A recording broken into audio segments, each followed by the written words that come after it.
श्री शिवाय नमस्तुभ्यम। हर हर महादेव। स्वागत है आप सभी का हमारे चैनल पर।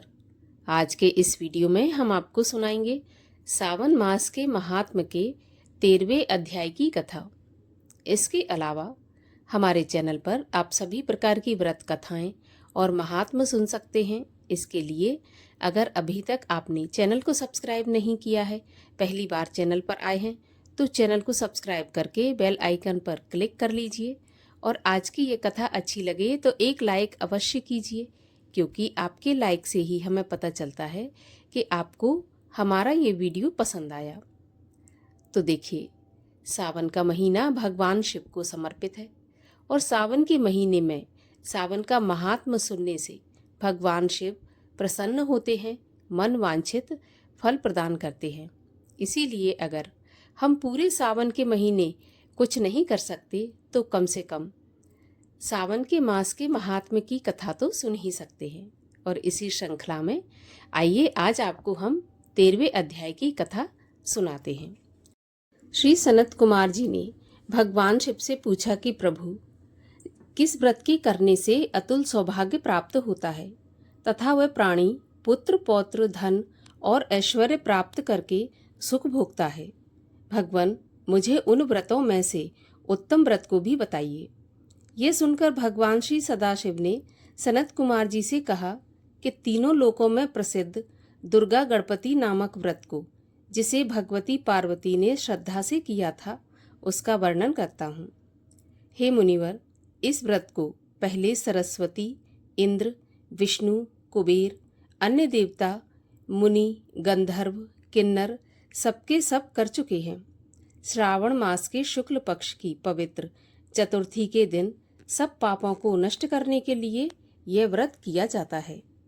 चतुर्थी के दिन एक दंत गज के तुल्य मुख वाले गणेश जी की सोने की प्रतिमा बनवाकर सोने के सिंहासन पर सोने की दूर्वा बिछाकर तांबे के कलश पर स्थापित करनी चाहिए।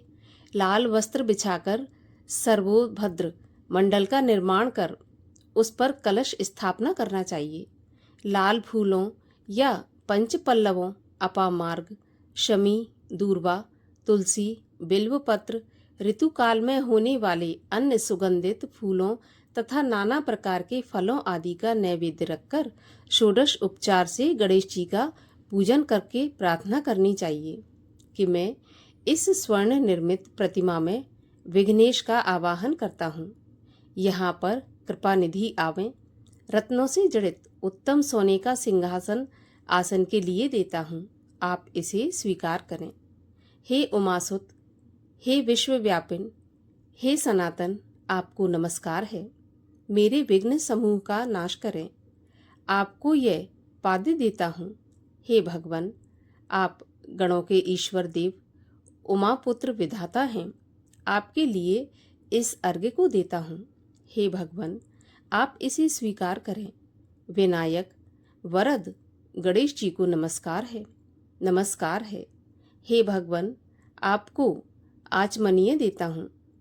हे सुरपुंडरक, प्रार्थना करके सब तीर्थों का जल आपके लिए लाया हूँ, ऐसे जल को आप स्वीकार करें। सिंदूर केसर से रंगे हुए आपके लिए 2 वस्त्र दिए हैं, आपको नमस्कार है। उमा मंगल संभूत, आप सब विघ्नों का नाश करने वाले हैं। हे लंबोदर, हे देव, इस चंदन को आप स्वीकार करें।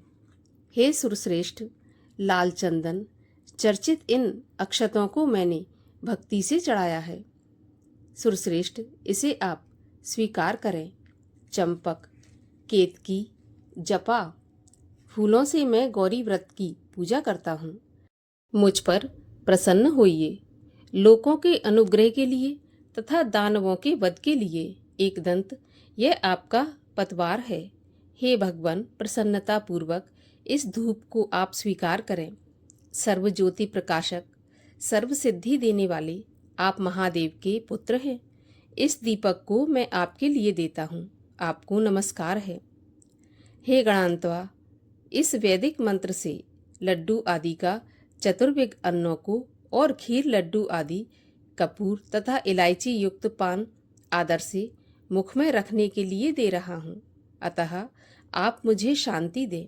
हे गणेश्वर, हे गणाध्यक्ष, हे गजानन, गौरीपुत्र, मेरा व्रत आपके प्रसाद से परिपूर्ण हो।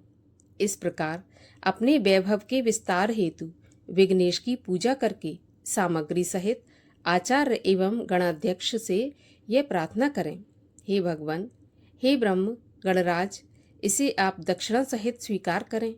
आपकी कृपा से मेरा यह व्रत पूर्ण हो। जो मनुष्य 5 वर्ष तक यह व्रत करके उद्यापन करता है, वह इस लोक में अपने सब मनचाहे पदार्थों को प्राप्त करके अंत में शंकर जी के लोक को प्राप्त करता है।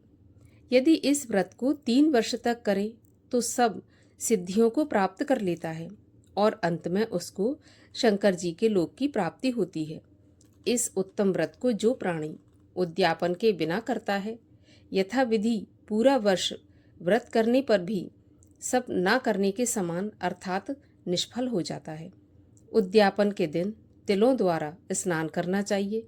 फिर गणेश की 1 पल, आधा पल या चौथाई फल सोने की प्रतिमा बनाकर उसको पंचगव्य से स्नान कराना चाहिए। इसके बाद दूर्वा अर्पित करनी चाहिए। मनुष्य को चाहिए कि इस मंत्र द्वारा उनका पूजन करें। हे गणाधीश, उमापुत्र, अघनाशन, आपको नमस्कार है।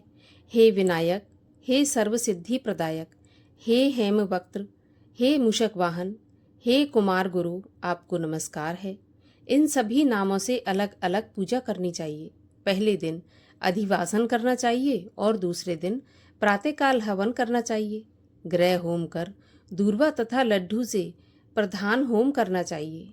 दूब तथा लड्डू के प्रधान होम के पश्चात पूर्णाहुति करके आचार्य आदि ब्राह्मणों का अर्चन करें। अपनी शक्ति के अनुसार अधिक दूध देने वाली गाय बछड़े सहित दान करें। हे सनत कुमार, ऐसा व्रत करने से मनुष्य सभी कामनाओं को पूर्ण कर लेता है। शंकर भगवान ने सनत कुमार जी से कहा, वत्स, मैं अपने प्रिय पुत्र के व्रत करने वाले पर प्रसन्न होकर उसे भूमि के सभी सुखों को प्रदान करता हूँ।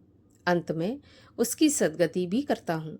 जैसे कि शाखा प्रशाखाओं द्वारा दूर्वा वृद्धि को प्राप्त होती है, वैसे ही पुत्र पौत्र आदि संतति की वृद्धि होती है।